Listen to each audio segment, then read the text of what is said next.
Today we are talking about a highly senior and influential leader from Maharashtra, Sharad Pawar. Over 5 decades of public life. Former Chief Minister, former Defence Minister, former Agriculture Minister, founder of the Nationalist Congress Party. His contribution to Indian politics is undeniable.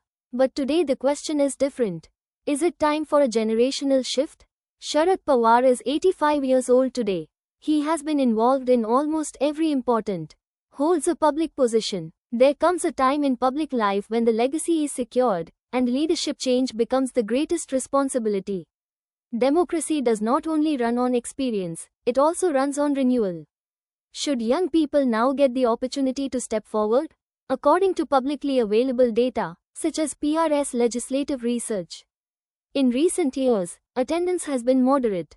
Participation in discussions has been limited.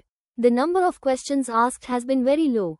Other Rajya Sabha members from Maharashtra, from various parties, appear to be more active in ongoing legislative activities. This is not a matter of insult.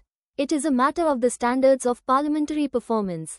The Rajya Sabha is not just a symbolic institution, it is an active legislative chamber.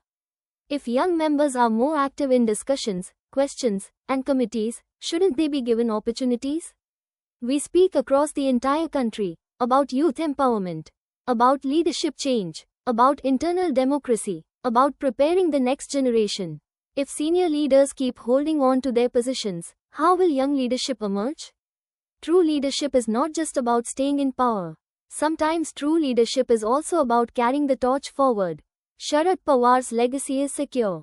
His experience can guide the party and the state, even if he is no longer a Rajya Sabha member. But perhaps now is the time to encourage generational change, to promote energetic parliamentary participation, to prepare Maharashtra's future leadership.